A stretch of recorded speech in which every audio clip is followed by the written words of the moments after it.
you wanted the best, you've got the best podcast, the hottest podcast in the world. The Chris Voss Show, the preeminent podcast with guests so smart you may experience serious brain bleed. The CEOs, authors, thought leaders, visionaries, and motivators. Get ready. Strap yourself in. Keep your hands, arms, and legs inside the vehicle at all times, because you're about to go on a monster education roller coaster with your brain. Now, here's your host, Chris Voss. Folks, Voss here from thechrisvossshow.com. There you go, ladies and gentlemen. The Iron Lady sings and that makes it official. Welcome to the big show. What else can you say about everything that we have going on? It's just the most wildest stuff that you can ever come up with here. And as always, the Chris Voss Show, we keep trucking along at 16 years, going on 2,600 episodes. Millions of downloads. Can't be wrong. Can't be wrong. We couldn't do it without you guys. So go to goodreads.com/Chris Voss, LinkedIn.com/Chris Voss, Chris Voss 1 on the TikTokity, all those crazy places on the internet. Today, amazing young, prolific multi-book author on the show. We're going to be talking about his insights, his books, and everything else that we can get into with him on all of those details. So we're going to be talking to him about all that, and we're going to be talking about his first book today. It is called A Time Like No Other, My Journey, 1946 to 1967. And Ken Ran is going to be joining us on the show. We're going to get into it with him, his insights, and everything else. Welcome to the show, Ken. How are you? Thanks, Chris. I'm doing pretty good. Thank you. You've got a lot of books you've written. Give us your .coms. How can people find you on the interwebs, and how many books do you have? My .com is a .net because my name was taken already by some guy who doesn't have my name. So it's Ken Rand, KENRAND.net. That's my website. And I think we're going on five books now. Congratulations. Thank You're an you. award-winning math instructor and author who, after 47 years of teaching, retired in 2015. Your experiences include a variety of education levels, beginning in the junior high schools in the Bronx, New York, and then high schools in White Plains, New York, and then 2- and 4-year colleges in California. So tell us about this book, A Time Like No Other. I'll start from the beginning. Mhm. I was going on a bus trip up to Cache Creek Casino with my wife. And it was early in the morning, and I was trying to get to sleep on the bus. And the radio was playing some songs from the 50s and 60s. And those songs, like Pretty Woman, other great songs. And they brought me back. I couldn't sleep. I just started to reminisce about my teenage years. And then for some reason, I started to think about my sons know a lot about me, but they don't know anything about me before they were born. So I started to think that this would be a great legacy for them to tell them about my growing years. And the more I started to write the stories and the more that people read them, they said, this is a book. This is definitely a book, and you need to share it with not only people in your generation, but anyone can identify it because we all go through the same type of things. Oh, yeah. Now, why did you name it the best times there, the most important times, as it were? Well, it was such a different time to be brought up. There were no computers. There were no cell phones. People actually talked to each other. We wrote letters to each other. Life was very different. We all felt safe.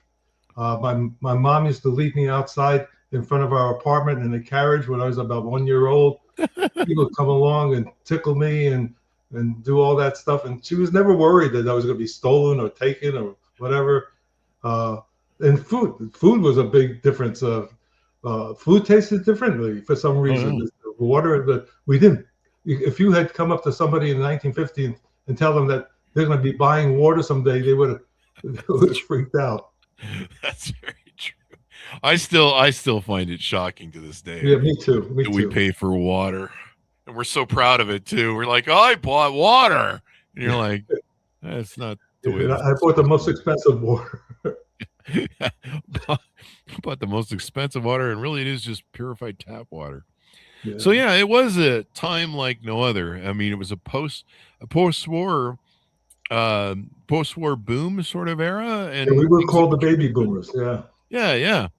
So 1946, right after the end of the World War II, and people were kind of enjoying. The soldiers came back with their GI Bills and their money to spend on college and housing, and Levittown started growing and became that thing where we just started paving over the world. Yeah, and there was a What- large population boom after that. oh yeah, yeah. You guys were busy back then. Our parents were.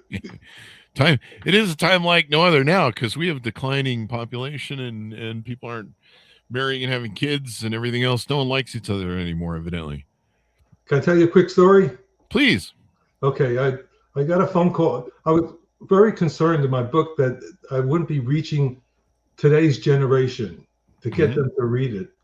And I got a phone call yesterday from a former student who was laughing as he was talking to me. And I said, "What's going on?" And Josh, he said, "I was just reading a part of your book." And he's like 30, 40 years younger than me. And he said, "I was laughing so loud that my wife and my daughter came into the room and wanted to know what I was laughing about. And it was one of your stories about you growing up." And that's heartwarming for me. Oh, well, isn't that lovely? Yeah. Now, one thing you should know, Ken, I noticed on the Amazon listing for this, they have the dates as My Journey 1946 to 1947. I So know. I'm maybe, trying to get that fixed. yeah. If you have an author page set up with KDP, it's kind of a separate section of an Amazon. It's actually a whole different site, but it's still Amazon. But if you get your author page picked up, which I think you have, because I see your bio here in your profile, if Yeah. you contact someone through that, someone from Amazon should be able to help you Yeah. with I'm in that. the process of doing that. Yeah. I've been writing some Yeah, letters and stuff. there you Thank go. Because I was looking at it thinking, did I read that wrong on the intro? But You're there you only go. the second person to see that. Yeah, I tend to notice that to help out the authors we have on the show. So I you appreciate wanted you people to know about this time, this journey, and what Americana was maybe like at that point.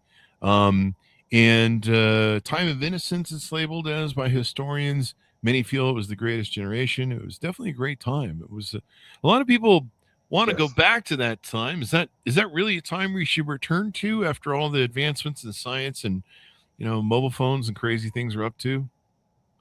Well, that's the dilemma, isn't it? It's kind of disheartening when you go to a restaurant and you see half the people on their phones, not talking to each other. Whole So, families just each have their own phone and right. zombie. It's a struggle to even your own family to tell them no cell phones while we're eating or things like that. So Mhm. that's a negative part of today's not generation, but what's going on.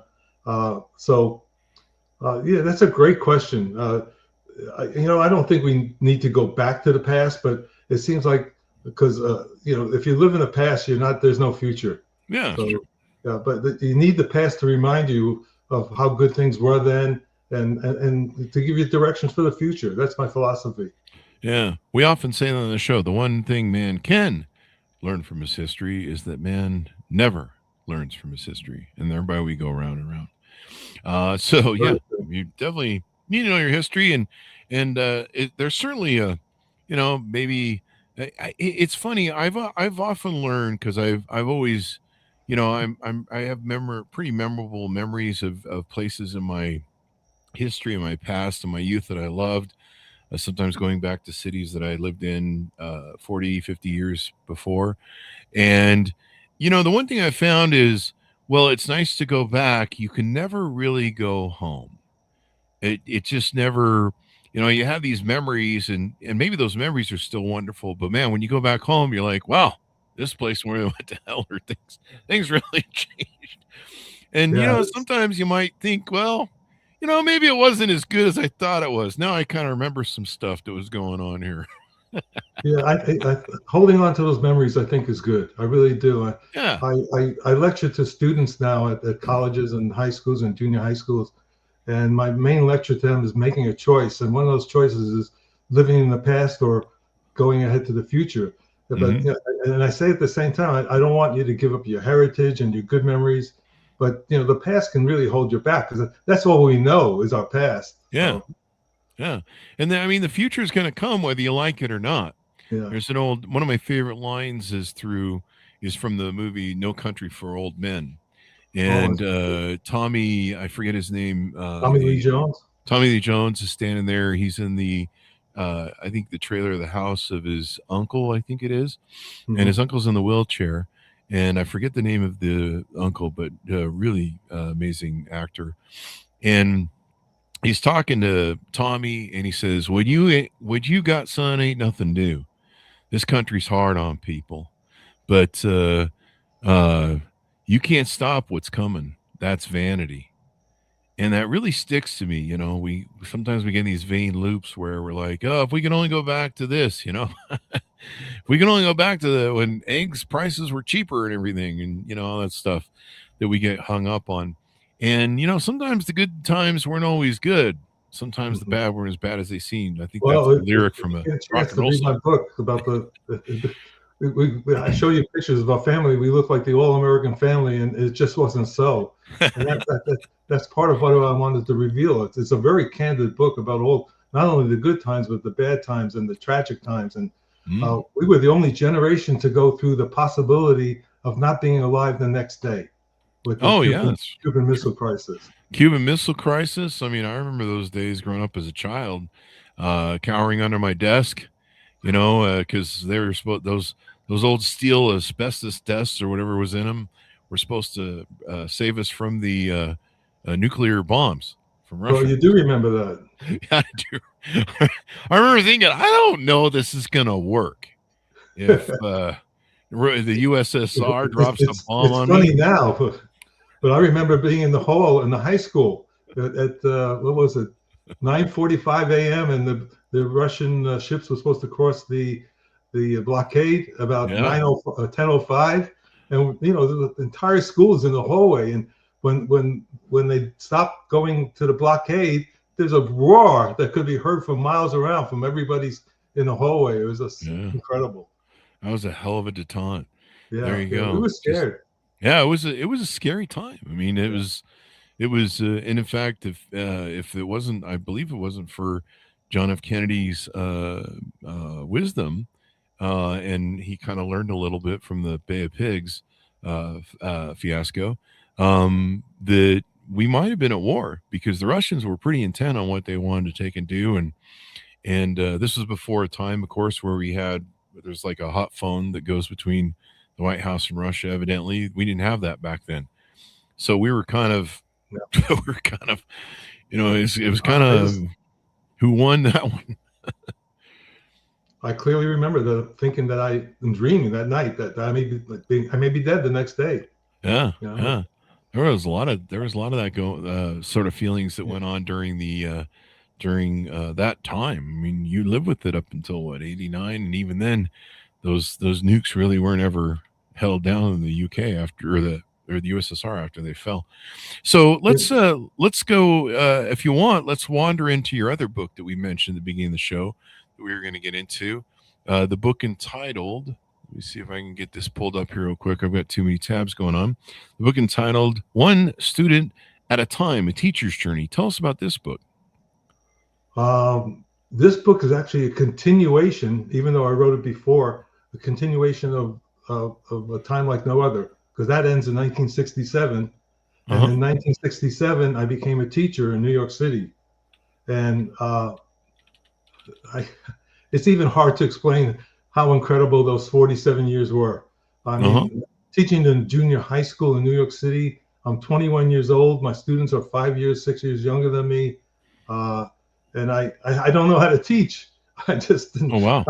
I went to college for 2 months before. After graduating college, I went to graduate school, and it was like a train going through. Like they tried to get us through to get us a license because we're the shortest of teachers.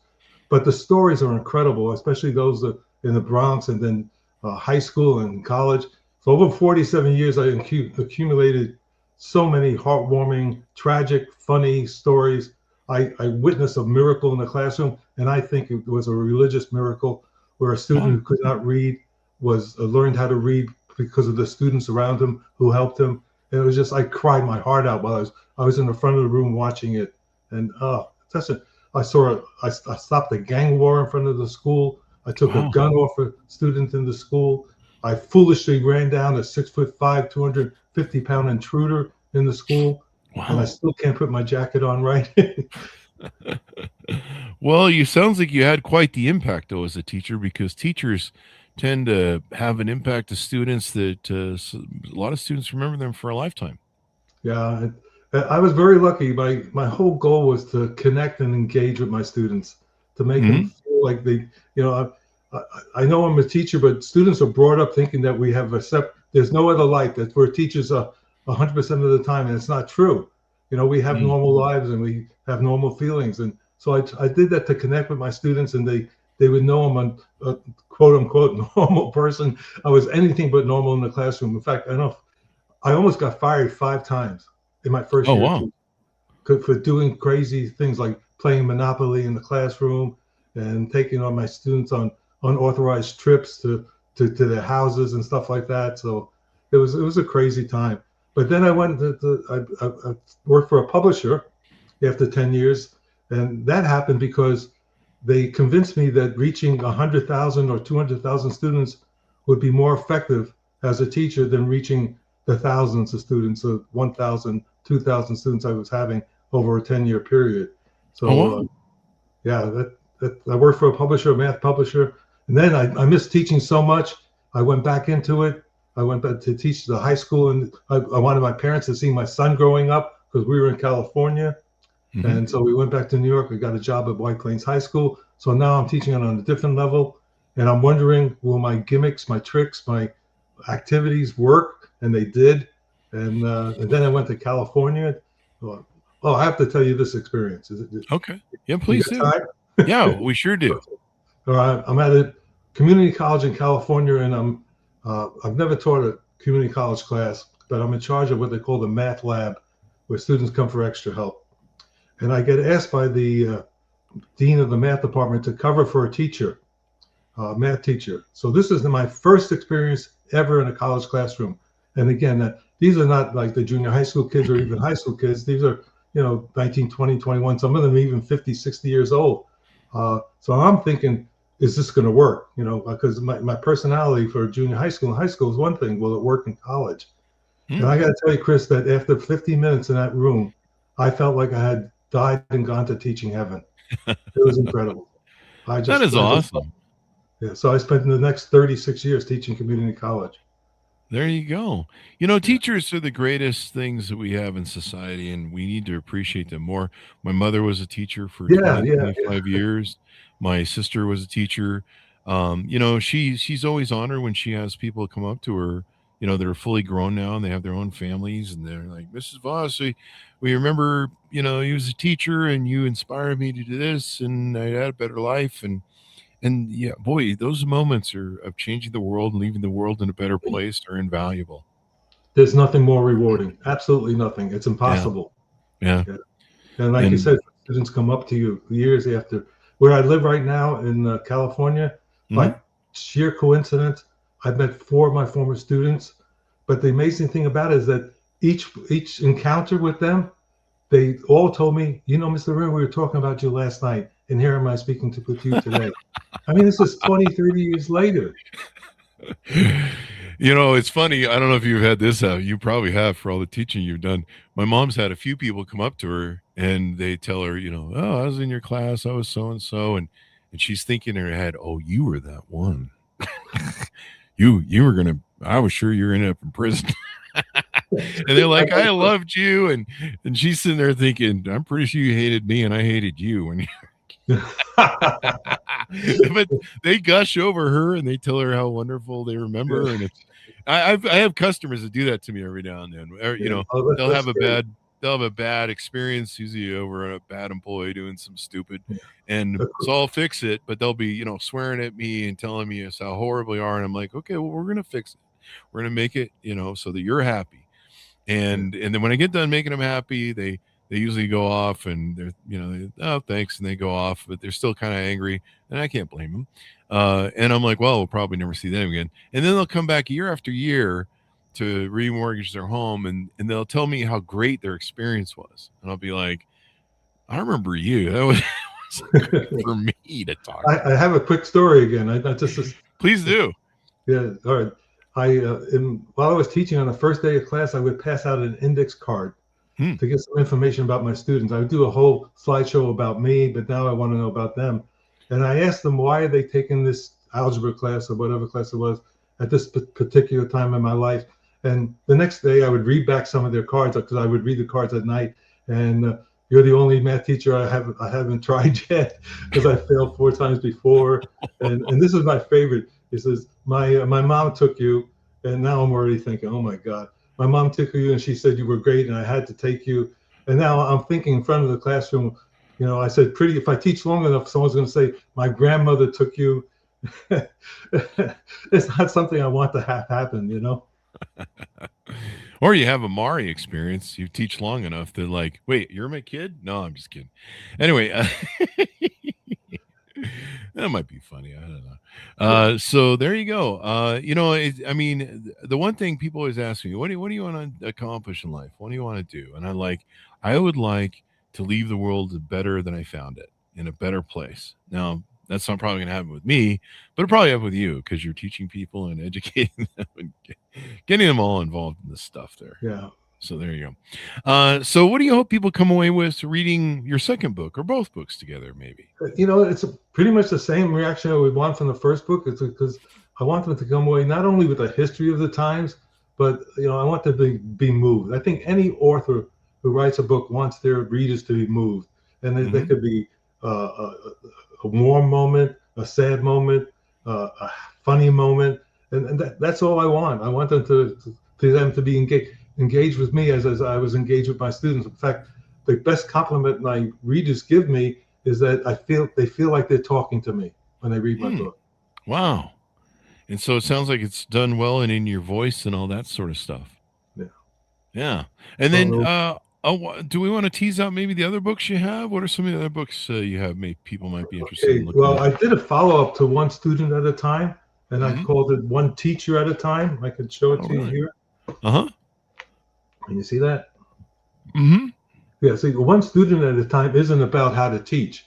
Although teachers can get something from what I did and how I handled my students, or how they handled me. But I wanted to, after 47 years, I think I have some knowledge of what works and what doesn't work. So I wrote this book with another author she was Teacher of the Year in Chicago.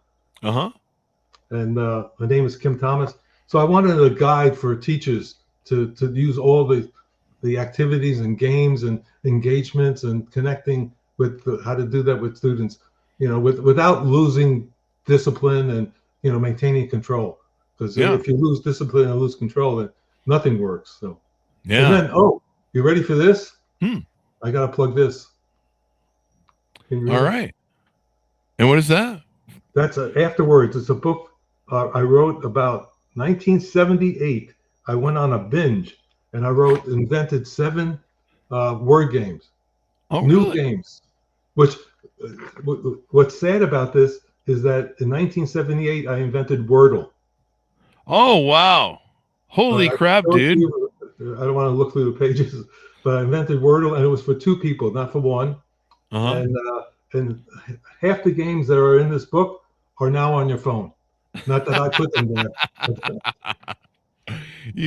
Maybe you should have an attorney call somebody for copyright. I don't know. I tried that. It'd be more expensive than it would be worth. That's probably true. There's probably some, I don't know, but that's pretty amazing. One more book. Okay, here's another one. Second Chances. Yeah, this is actually an anthology of 23 stories from 23 authors from around the world who were all given second chances. And I've been given not a second chance, not a third, not a fourth, but at least 5 life-threatening chances in my life. Wow. So, yeah. Do you want to tease one of those out to us? Excuse me? Do you want to tease one of those life-threatening experiences out to us? With me? Yeah. Oh, okay.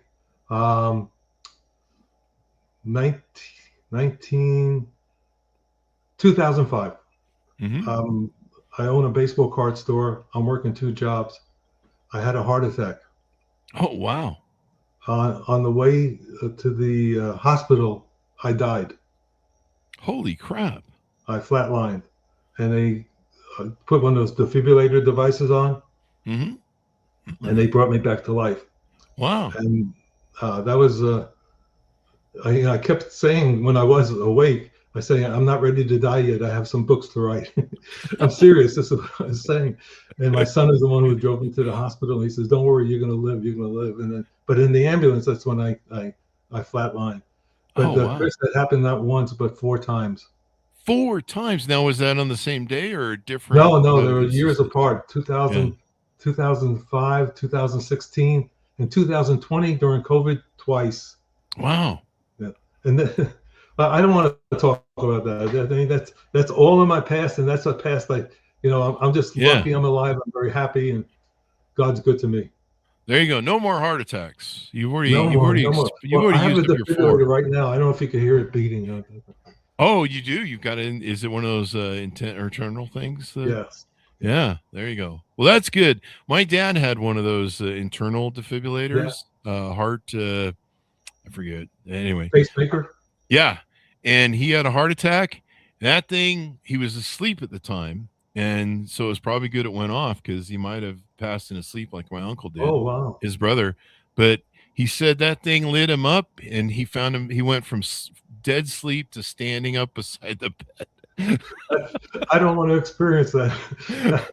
I'm like, that thing shocks you that hard? He goes, yep. Lifted me right off the bed and I was standing on my 2 feet. Went from dreaming to that's something I never want to experience. Heart racing, but he would have probably died in his sleep. He was having a lot of strokes and heart attacks there at the end, and it doesn't sound like fun, but at least you're alive at that point. It works. It's kind of a miraculously, but I just went through surgery Friday for hernias and I went through a lot of shit and post-op and healing, but at least I'm alive. There you go. I won that battle. Sometimes that's what life's about. My next book, if I write another book, I need to take a break for now. But I owned a sports store, baseball cards and so on. And there are amazing stories from that experience. Again, I did that while I was teaching, which probably led to the first heart attack. But I got held up at gunpoint. Oh, wow. In the store. And I'm not going to go too much into it. I want people to read about it.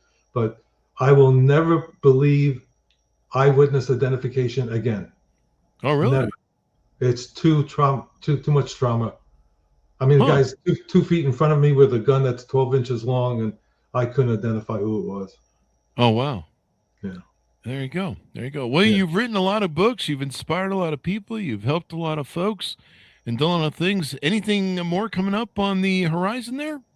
Well, I just had a great, last Saturday, I had a book launch party where my friends and neighbors and relatives came, and about 5 of my former students and 5 of my colleagues and all my neighbors and friends of where I live and my in-laws and came and so on. My family's on the East Coast. And so that was a great time. We had 50 chairs there, and it was standing room only in the back. And I made people laugh, which is what I want to do.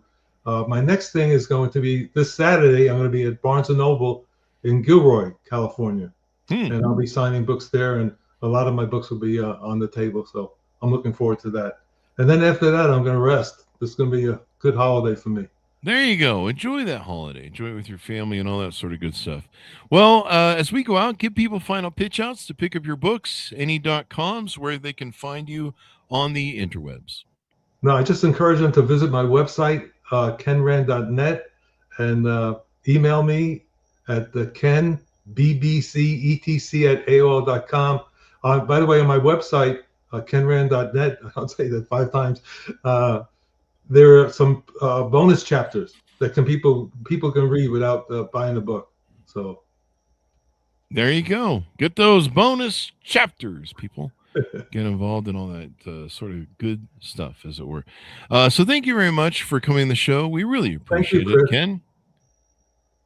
Thank you. And thanks I for hope I didn't sharing. talk your ear off. I appreciate it. No, that's the role of the podcast, is to talk our ear offs and get to know all this amazing data and stuff and journey that you've been through in your life, and share it with other people. Folks, pick up the book wherever fine books are sold. A Time Like No Other: My Journey, 1946 to 1967, and Ken's other books, and stay in touch with him for his future offerings. Thanks so much for tuning in. Go to goodreads.com/Chris Voss, linkedin.com/Chris Voss.